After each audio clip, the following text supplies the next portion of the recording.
I hope everyone's doing well. I had a story that I felt like God was prompting me to share all week long.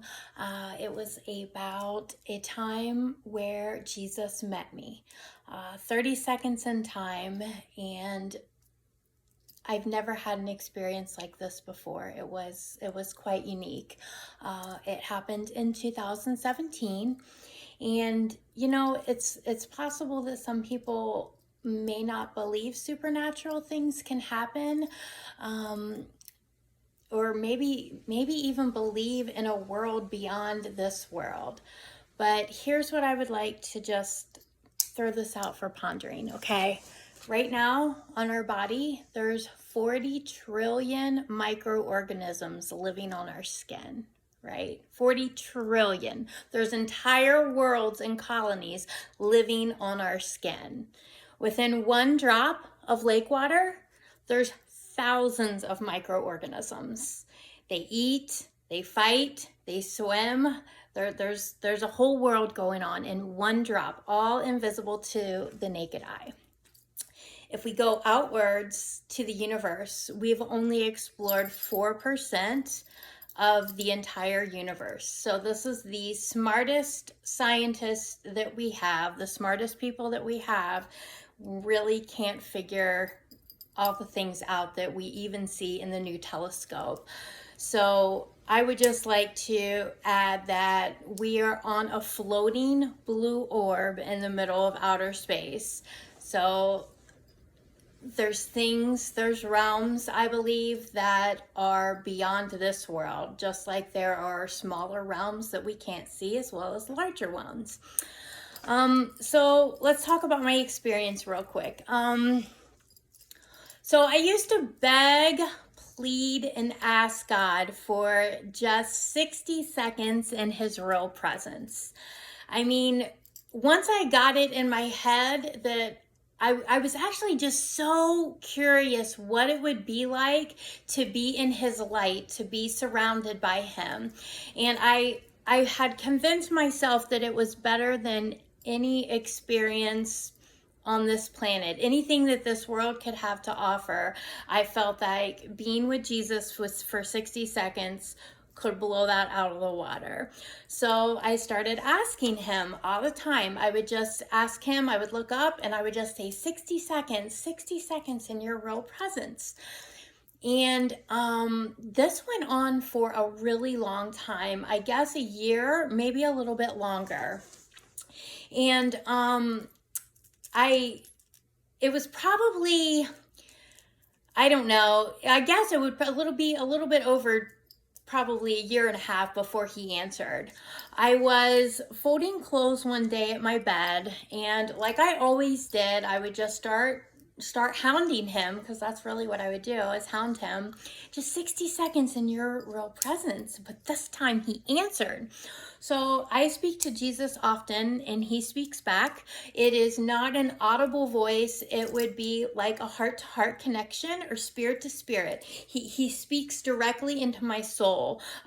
His voice is very familiar to me. I don't know that it was always that way, but as my relationship and my intimacy with Him has grown, I've got to the point where I recognize His voice immediately. So as I'm sitting there folding clothes on my bed, and He says, and I ask Him 60 seconds in your real presence. And He says, quit smoking cigarettes and I'll do what you ask. And I was like, oh, what? I was like, surely that wasn't God, right? Telling me to quit smoking, right? And so I went right back at it. Maybe a minute passed, and I went back at it again, but I lessened the time. I was like, okay, maybe I'll keep my cigarettes, and you just give me 30 seconds. So that's what I did. I was like, 30 seconds, just give me 30 seconds. I'm literally negotiating and pleading with Him. And He immediately responds again, and He says, I gave you my counter offer. I was like, oh, wow, that was really God speaking, right? Like, that means I got to give it up. And a lot of people don't know, but I have had a substance abuse problem my whole life. Since the time I was 12, I started huffing gasoline. I quickly moved on from gasoline to alcohol. I would definitely smoke weed. Alcohol was my primary drug of choice when I was a teenager. I would go so far as to say I was an alcoholic because I would just go hard. And it it wasn't until I had my son, when I got pregnant when I was 18, it wasn't until I had my son that I gave up. I gave up drinking, but through my adult life, I would still battle cigarettes and I would still smoke weed. And so, it wasn't until like my recent 45th birthday that now I am living a complete sober life. So back to the story. I was like, he told me, to quit smoking cigarettes and he would give me what I want. And that was the counter offer. So I went 1 day, 2 days, 3 days, and then I started smoking again. So I was like, I kind of really just gave up on the idea. I had to quit asking him because now it was on me. And it was on me to actually fulfill it. It's funny how God will test our intent often, right? And so at the time that I had this experience, this was on actually a short stint of sobriety, and that is where he met me. And I actually wrote down my experience. I'm not going to read all of it. I'm just going to try to relay it the best I can. Because I have an experience and then the revelation of the experience. So I'm going to put this little page up here so I can have it just to look off of. So here's what happened. I got up one morning and I was praying and I was reading, which was common. I had went to lay down on the bed and I closed my eyes and I went into this vision. And in the vision, I was at a gymnasium, which was also a church. There were church activities going on. There was like tables set up. There was people talking, just general church things going on before service begins. And I go into the middle of the auditorium or the gymnasium, and I close my eyes and I start to worship. And just a little sidebar is like worshiping God is my thing. It's the time in my life. It's the only time in life where I feel complete. It's the only time when I don't have any stress. It's just me and God, and it's a place of peace for me. So anyways, I'm standing in the middle of this gymnasium and I close my eyes and I lift my hands in worship, and it all changed. It was like, with my eyes still closed, it was like I was in a different realm, okay? So I couldn't see, I could only hear and I could only feel. And it felt like pureness, it felt like wholeness. It really it felt like ecstasy, like completeness. It felt like fullness. It was intense. It was so intense. It was like an explosion in my soul. And I guess that's the only way I can frame it, because nothing else comes close to it. And it felt like there was, it was a feeling, and then I heard worship going on around me, but it wasn't just like one singer. It was like many singers, and it wasn't just like one orchestra. It was like multiple orchestras. Like it was like plural. Like it was like a full-blown orchestras all playing at one time, like a host of them with all voices, and they were all singing this beautiful, beautiful melody to the King. And the music was like, it was so loud. It was just so very loud, like kind of like being at a live concert, but it was like surrounding me. It was like covering me. It was like holding me, like I was in the middle of it. Maybe like, I don't know. The only thing I could describe it as is like being at a really intense worship concert. I've went and seen Bethel Music, and that was a pretty cool experience. And this was similar, but so different because look, this music was alive. It was literally alive. And I don't recall the song that was being sung, meaning it wasn't something that was familiar to me. It wasn't like it was a worship song known to me, but in that moment, in that space, I knew the song, but not just like the words to the song. It was like I was literally in the song, but not just in it. It was like I was the song. And it was like being enveloped in electric love. And so, like, you know, we use the term love a lot. You know, we love French fries. We love the beach. We love, you know, hanging out with our friends. No, this was so different. This was like the source of love, right? This was the origination. This was the starting point. And my only response was none other than singing Jesus' name over and over. It was like it was the only word I could speak. It was like there were no other words left.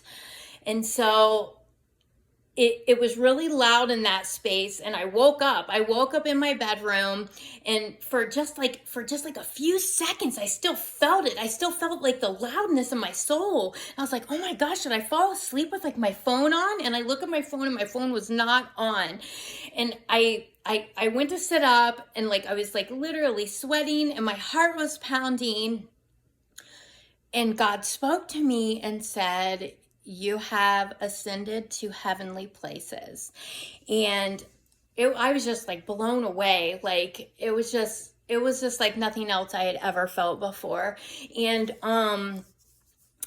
so like I went to try to get my worship music on to try to like get back into the zone. Nope, I could not get back into it. This was totally different.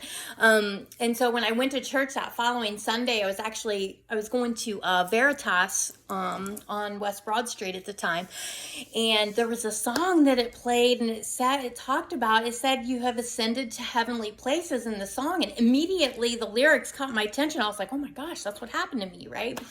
So, so that was the experience, okay? It was a little hard to put in words. I didn't even tell anybody. I've told a few people parts of it, never the whole thing until even just this year.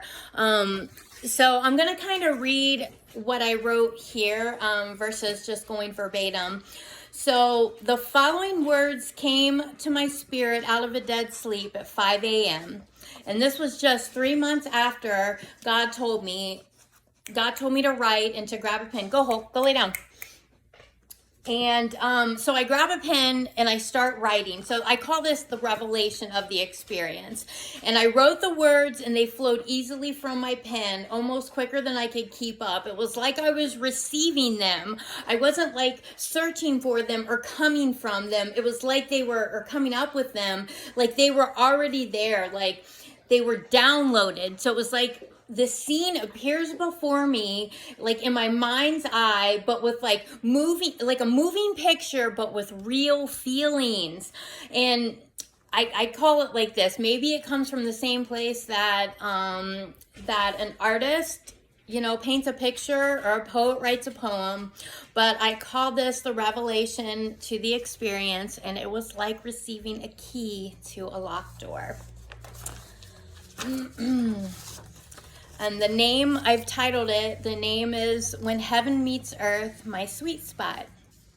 This is the revelation. There I stand in the middle of his throne room. All around me saints, thousands upon thousands, maybe millions upon millions. What does eternity look like? Angels singing a beautiful, majestic melody, saints together singing their song. All so perfect. It was like the perfect song, the perfect melody, the perfect tone. We were all together as one, worshiping the one who sits on the throne. I turn my attention to gaze upon him, but I can't, so I drop to my knees, fully aware of his holiness and fully aware of my own filth. As I lift my arms and my heart and surrender to his glory, I can feel his presence penetrate my very soul. This isn't just light. This is the light. This light is alive. This light is life. A light brighter than the largest sun in any universe. This is the light that overcomes the darkness. This light makes me clean. This light is pure. It's holy. This is the light that changes it all. This is the moment of transformation. The moment I'm not Tiffany anymore. The moment all my roles drop away and all my failures are brought to his feet.